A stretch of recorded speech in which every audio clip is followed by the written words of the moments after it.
C'est depuis La Brède que Nathalie Bernard imagine ses thrillers et romans au souffle épique.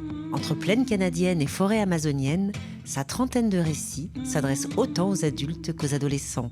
Rencontre dans l'antre d'une romancière à l'imaginaire inépuisable. On est dans mon jardin.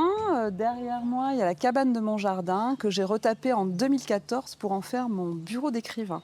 J'avais lu Mémoire d'un métier de Stephen King. Dans cet essai, donc, King dit qu'un auteur, pour bien écrire, doit avoir un lieu dédié à l'écriture. Mais encore mieux, une pièce à l'écart de l'endroit où il vit. Finalement, c'est vraiment un lieu à part où je peux voyager dans toutes les directions, vers l'Amazonie, vers le Québec.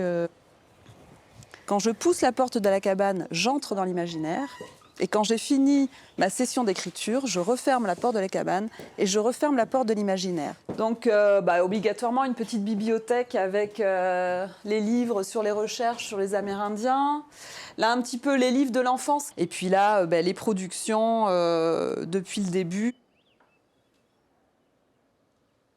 Pour 7 jours pour survivre, l'idée est venue de la cabane du jardin. Et en clouant les planches, d'un seul coup, je m'imagine dans le Grand Nord du Québec, dans la peau d'une jeune Amérindienne de 13 ans qui se serait réfugiée dans cette cabane pour échapper à un prédateur. Un soleil étrangement franc et joyeux réveillait Anita. Entrant par l'unique fenêtre de la cabane, ses rayons tombaient pile sur son visage et le réchauffaient doucement.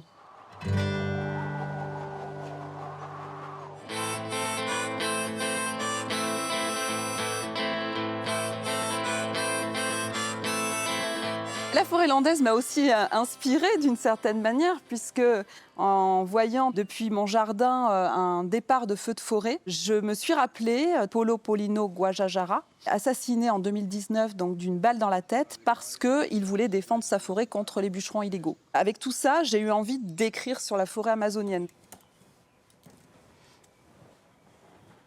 Lorsque Silvio entra dans la forêt, il remarqua que les feuilles des arbres frémissaient sous le vent. La lumière, tout juste enfantée par la nuit, tremblotait elle aussi. Il tenait son arc tendu, prêt à tirer le gibier qui choisirait de se présenter à lui.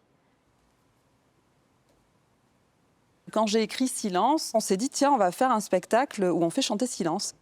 Et j'ai eu envie de continuer. On a refait ça pour le dernier sur la plaine. Il y a aussi ce travail en commun qui est agréable parce que quand on est auteur, on est quand même assez solitaire. Donc c'est aussi travailler à plusieurs qui me plaît. Descendue de son cheval, elle se tient debout devant un soldat blanc qui pointe son fusil sur elle.